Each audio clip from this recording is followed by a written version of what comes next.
Corinna Kopf is one of the biggest stars the Onlyfans market has to offer, and in this video I'm gonna tell you step by step on how you can apply her business strategies to your own Onlyfans agency. Now I'm gonna specifically go into how she sells content to her fans and how she sells PPVs to make the most amount of money. I'm also gonna talk about some of my own personal experiences in the industry after 4 years of doing Onlyfans management. Now the first point is to always over deliver with content, and this is not something OnlyFans specific. Every single business owner who has some kind of experience will tell you the same. If you want to sell something for a high price, you should always over deliver. If you sell some $5 garbage, like okay, you can do some shitty job, but even especially in circles that you are in, if you make some money, like the highest paying restaurants, Michelin restaurants, supercars, watches, if you're spending some time in these kind of social circles, you will see that over delivering always happens. If you buy a McLaren, you'll not only get the McLaren, you get some cool box with some design stuff, with some pens and some wall posters of the McLaren, all this cool fancy stuff that you throw away after 2 days. But it's over delivering, it's more than you expected, and that's why you're satisfied with the service. Now, this is cool when you buy a supercar, but this is especially important when it's about a customer retention business like OnlyFans. Because of course, if the people are gonna stay subscribed with you for 6 months instead of 1 month, you're gonna make 6 times the money. And in a business like this, if you're making 50 grand now and you're gonna multiply that by 6, you're gonna have a nice fucking life. So it's especially important to keep the customers happy by over delivering. How are you gonna do that? There's multiple ways. If you sell a video, make it a bit longer than it's needed to be. Show a bit more of the body parts of the creator than the subscriber specifically asked for. Give him more attention than he wanted after he bought everything. So there's multiple ways what you can do. It's just important that you do it. Most of the amateurs just sell some shitty content where there's nothing really to see because the subscribers buy it anyway. But this is just simple survivorship bias. If you don't know what survivorship bias is, look it up, because you think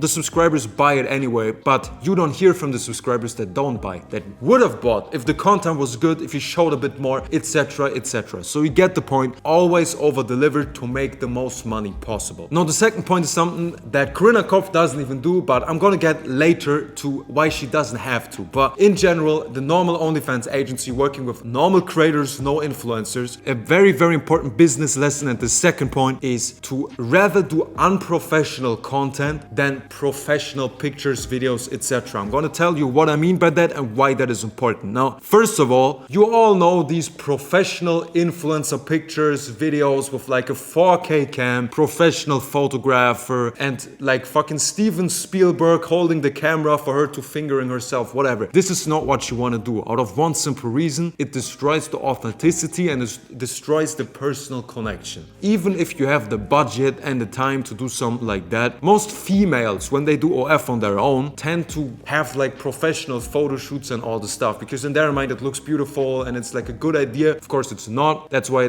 OnlyFans agencies exist, because it destroys the whole interaction between the sub and the creator. Because porn is for free. Like the subscriber could just type in www.porn in his browser and he has like 50 million videos that are exactly what he wants. So this is not the reason he subscribes on OnlyFans and spends his entire paycheck and his fucking alimony that he should pay to his wife and kids instead, is because he doesn't really care about the porn. I mean, it's there, he wants to jerk off in the end, alright, but he's there for the sexual experience between the sub and the creator. He wants to feel this intimacy, he wants to feel like it's real. So if you come out here with a fucking $4,000 camera, 5 different lighting setups, and the whole director for the whole shoot, then he's not gonna feel that. Then it feels like a whole business transaction. Like, okay, I've got my porn, I spent my money, and he's not gonna stay a lot. So what you rather wanna do, and this is how you do it, is film it with a normal phone camera, with normal lighting. Maybe even have the phone fall out the ring light when you film it and pick it up. Oh, sorry, haha, I'm new to this. Stuff like this makes a subscriber fall in love and gonna stay with you for months and months of time. So, sum it up, unprofessional content is the best thing you can do, even if you may think it's not. But of course, I told you, why is Corinna Kopf not doing this? She's arguably the most successful OF star there is, with a couple others. So why is she not doing this? And this is the third point that I'm gonna talk about. Always understand the brand identity. Corinna Kopf isn't the shy creator next door that just does OnlyFans. No, she's a famous influencer that makes a shit ton of money off OnlyFans, and everyone knows that. So her brand identity is something completely completely different than most of your creators that are girl next door, shy, average neighbor creator types, right? They just look normal, that have a normal job, and that's their brand identity. So you have to watch out for how people see your creator. And the easiest thing to do this is to just sit down objectively and look at your own creator. What does she look like? Does she have a fat ass and like a shit ton of tattoos? Okay, she's probably going to festivals, going to the clubs, getting drunk, having a high body count. That's just objectively how you would see her if you saw her on the streets. Locker room talk. Physiognomy. Okay, she's blonde, she's like skinny, she can't really hold eye contact. Okay, she's probably not talking to a lot of dudes, she's probably staying at home, playing an instrument. You know where I'm getting here. It's a simple, objective look at what her hobbies could look like, what she as a person looks like, how she spends her day,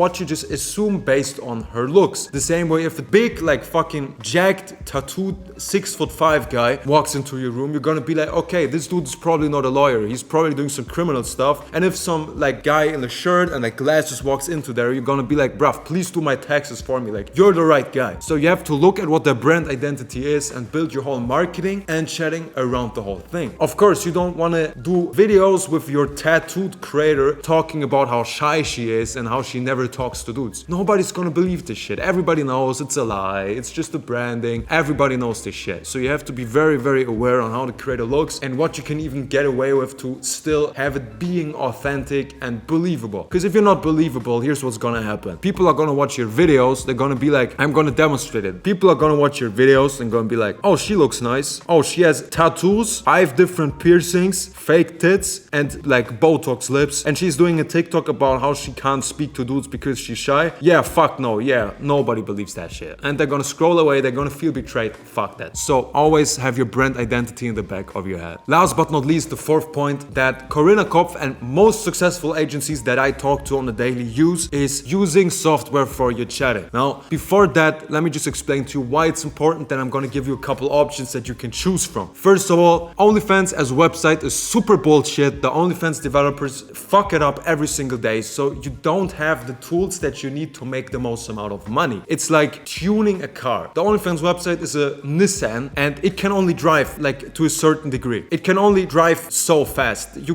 can't really improve the website on itself. So what you want to do is put a Lamborghini engine into the Nissan so it goes to fucking 400 kilometers an hour. So you want to tune the website with more features, with automations and all this with tracking, so you know your numbers. OnlyFans, even the tracking is shit. You don't even know your numbers. Website doesn't work, you don't see your numbers, you can't manage the subscribers the way you want to most of the time. So you need software, absolutely no doubt about it. Now, which software do you want to use? There are 2 major softwares on the market that I can just tell you from personal experience since we're using both. First one is Inflow. You can just use it inflow.com or whatever in your browser. Very cheap, good solution for in-the-box features that you need. Very good for beginners who don't understand the website quite well, just to start off. Very cheap, so if you're not making like 200 grand a month, it's like you don't pay a shit ton of money to them. Very, very good to start out and to just understand everything. Very solid software. And the second one is Creator Hero. The more pricier option, in my opinion, better features, makes you a bit more money, but also costs more money. So if you're a bit more advanced in the space, you're making everything above like 6 to 7 grand a month. This is worth considering, but in the end, just as a logical businessman, you should just sit down, test both softwares out, see how much money you're making, which one works better with your team and your systems, and then come up with the conclusion which one you're going to stick with. Now, by the way, there's 2 free ebooks that my partner and me have released, which will get you everywhere in this business where you want to be. The whole how to start from the ground without any money until how you get to 6 figures, how you make money in chatting, how you go viral. There's an extended guide, everything, it's in there. So you see the link in the description, make sure to download it absolutely for free, no paywall. And if that's not enough, join 3,300 other OFM agency owners in a completely free Telegram community where you can ask questions, where you can send your TikToks in to get feedback, where other successful agency owners who are doing 6 or 7 figures a month can help you with your problems. So join by the link in the description. Talk to you soon. Until then, have a great day. Bye bye. This is everything for this video. In the description you'll find 2 different ebooks on A, how to make the most money in chatting, and B, an entire step-by-step guide on how to make money on OFM. And if that's not enough, the third link in the bio is a completely free Telegram community with over 5,000 like-minded agency owners who are all pushing ridiculous amounts of money. Happy to help you with your problems in your business if you join via the link. That's it for this video. Wish you a great day. Talk to you soon. Bye bye.